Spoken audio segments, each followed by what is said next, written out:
बच्चों, class 9th के इस नए सेशन में आप लोगों का स्वागत है। जैसे कि आप सबको पता ही है कि 9th क्लास में सिर्फ बुक से रिलेटेड क्वेश्चन नहीं आते हैं, एक्स्ट्रा क्वेश्चन भी आते हैं। तो अब हम लोग पढ़ने का फॉर्मेट तय करते हैं, डिस्कस करते हैं। सबसे पहले हम लोग करेंगे एनसीईआरटी बुक के क्वेश्चन, देन करेंगे हम एक्स्ट्रा क्वेश्चन और उसके बाद मैं आप लोगों को दूंगी प्रैक्टिस असाइनमेंट। तो करते हैं क्लास शुरू।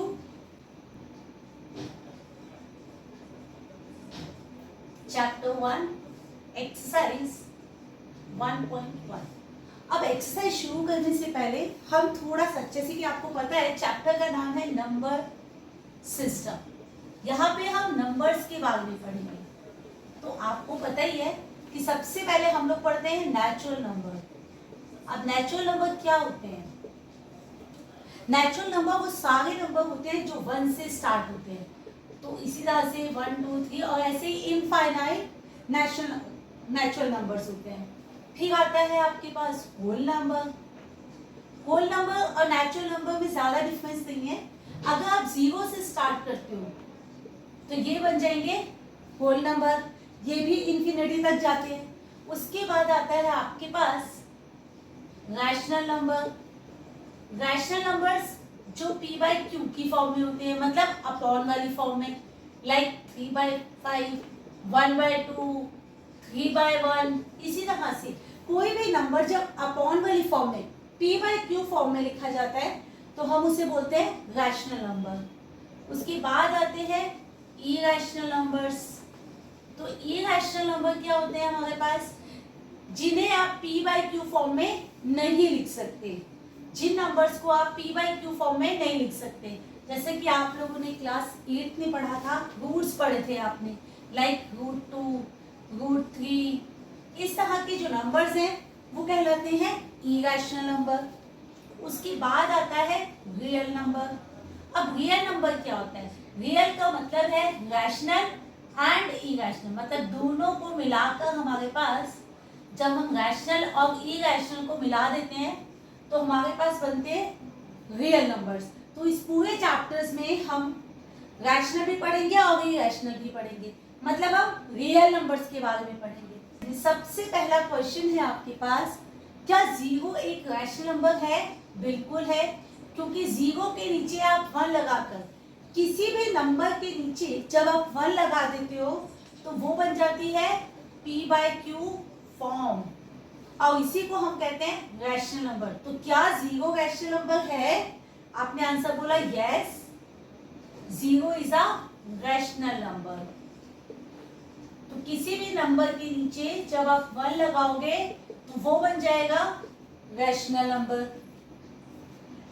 अब अगर आपके पास दो नंबर्स दिए हुए हैं, लाइक आपके पास नंबर था 3 और 4, आपके पास दो नंबर्स गिवन है और आपको इनके बीच में रैशनल नंबर फाइंड करना है। तो देखिए, रैशनल नंबर फाइंड करने के लिए सबसे आसान तरीका क्या है? तो सबसे इजी तरीका है कि हम दोनों नंबर्स को 10 से मल्टीप्लाई और डिवाइड करें। देखिए, पहले हमारे पास नंबर था 3, तो 3 को हमने 10 से मल्टीप्लाई ऊपर भी किया और नीचे भी किया है, तो आपके पास बन गया 30/10। ऐसे ही 4 है सेकेंड नंबर, इसको भी 10 से ऊपर और नीचे दोनों में मल्टीप्लाई और डिवाइड करिए, तो आपके पास क्या आ जाएगा? 40/10। अब क्वेश्चन आता है कि आप लोग 10 से ही क्यों करेंगे? क्योंकि मोस्ट ऑफ द टाइम जब आपको 5, 6, 7 रैशनल नंबर निकालने होते हैं तो 10 वाला जो नंबर है वो ज्यादा बेटर रहता है, और साथ ही साथ सबको 10 का टेबल भी आता है। तो हम लोग क्या करेंगे, 30 और 40 नीचे वाला नंबर सेम है, तो दोनों के बीच में हम लोग नंबर्स लिखने वाले हैं। तो देखिए, 30 और 40 के बीच में नंबर्स हो जाएंगे 31/10, 32/10, 33/10, 34/10, 35/10, और जितने चाहो लिख सकते हैं। हमें उसने बोला है 6 लिखना है, तो हमने 36/10 तक लिखा है। आपके पास 3/5 और 4/5 के बीच में आपको 5 रैशनल नंबर लिखने हैं। तो आपको मैंने क्या बताया था? सबसे आसान तरीका क्या है कि आप उसको 10 से ऊपर भी मल्टीप्लाई कीजिए और नीचे भी कीजिए, तो आपके पास क्या आ जाएगा 30/50। और देखिए अगला नंबर है 4/5, इसको भी 10 से ऊपर भी मल्टीप्लाई कीजिए और नीचे भी कीजिए, तो आपके पास क्या आएगा 40/50। अब जरा देखिए नीचे के दोनों डिजिट सेम है, मतलब नीचे दोनों का नंबर सेम है, डिनोमिनेटर सेम है, तो आप 30 और 40 के बीच में नंबर लिख दीजिए पहले की तरह, तो क्या आ जाएगा 31/50, 32/50, 33/50, 34/50, 35/50।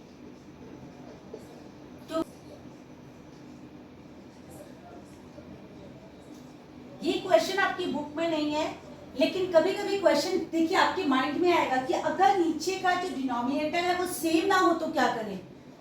डिनोमिनेटर सेम था तो सिंपल था, 10 से ऊपर और नीचे दोनों में हमने मल्टीप्लाई किया, लेकिन अगर डिनोमिनेटर अलग अलग होगा तो हम क्या करेंगे, सबसे पहला काम होगा कि हम दोनों का डिनोमिनेटर सेम करेंगे। तो सेम करने के लिए देखिए क्या करने वाले हैं हम लोग। अब आपके पास देखिए 3 है आपके पास, दूसरा डिनोमिनेटर क्या था 5, आपके पास 3 दिया हुआ था तो आपके पास 5 नहीं है, तो आप 5 से ऊपर और नीचे दोनों में मल्टीप्लाई कीजिए, तो ये क्या आ जाएगा 10/15। अब आपको मैंने क्या बताया था कि ऊपर भी 10 से मल्टीप्लाई करना है और नीचे भी 10 से मल्टीप्लाई करना है, तो आपके पास आ जाएगा 100/150। ठीक ऐसे यहाँ पर देखिए 3/5 है आपके पास नीचे 5 है, तो आपके पास क्या नहीं है 3, तो आपने क्या किया, देखिए 5 आपके पास है तो आपको 3 से मल्टीप्लाई करना है, जैसे आप 3 से मल्टीप्लाई करोगे तो आपके पास आएगा 3 3 सा 9, 5 3 सा 15। अब फिर से क्या करेंगे 10 से ऊपर भी मल्टीप्लाई और नीचे भी, तो आपके पास आ जाएगा 90/150। अब देखिए नीचे के दोनों नंबर सेम है, अब 100 और 90 के बीच में आपको 5 रैशनल नंबर्स लिखने हैं, 100 और 90 के बीच में 5 रैशनल नंबर लिखने हैं, तो 90 से 100 तक की टेबल देखिए 91/150, 92/150, 93/150,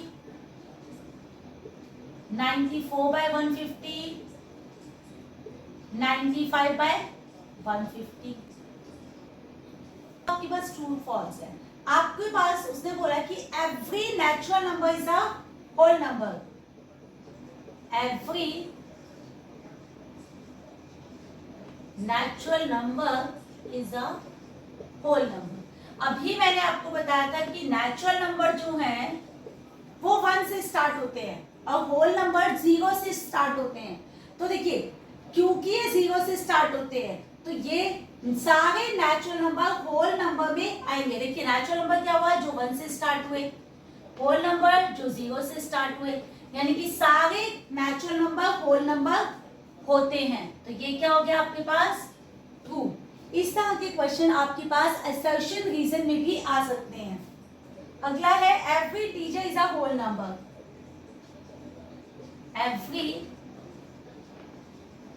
integer is a whole number.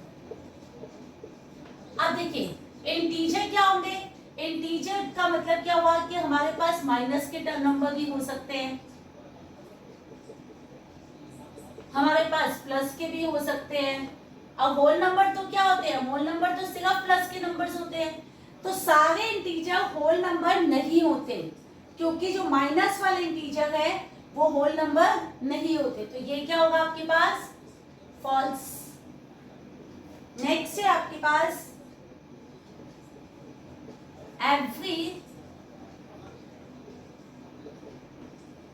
Rational number is a whole number, हर रैशनल नंबर होल नंबर होता है। अब जरा देखिए रैशनल नंबर तो क्या होगा, 1/2 भी रैशनल है, 3/5 भी रैशनल है, लेकिन होल नंबर में क्या है, होल नंबर में का मतलब है नीचे, ये देखिए ये कंप्लीटली डिवाइड नहीं होगा, ये पॉइंट में आंसर आने वाले हैं। होल नंबर कभी भी पॉइंट में नहीं आता, ये वाले जो रैशनल नंबर है वो पॉइंट में आ जाएंगे डिवाइड करके, जबकि होल नंबर कभी भी पॉइंट में नहीं आएगा, तो सारे रैशनल नंबर होल नंबर नहीं होते। नेक्स्ट एक्सरसाइज होगा 1.2। देखिए 1.2 में हमको बेसिकली सिर्फ एक ही टाइप के क्वेश्चन करने हैं, draw on number line. Number line पर ड्रॉ करना हमने पहले भी बचपन में सीखा है, लेकिन अब की बार जो ड्रॉ होगा वो रूट वाले नंबर्स को हम करने वाले हैं। तो जरा देखिए, रूट 2 को नंबर लाइन पे प्लॉट करना है, तो सबसे पहला काम होगा हमारा 2। ये जो 2 है वो क्या होगा, 2 होगा 1 प्लस 1, 2 हो जाएगा 1 प्लस 1।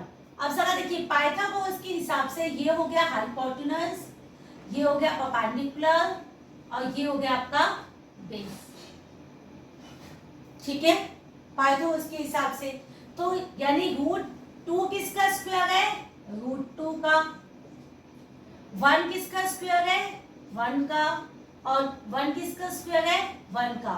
इसका मतलब क्या हुआ, जब आप नंबर लाइन प्लॉट करेंगे, ये देखिए ये हो गया 0, ये हो गया 1, तो यहाँ पर बेस कितना लेना है, 1।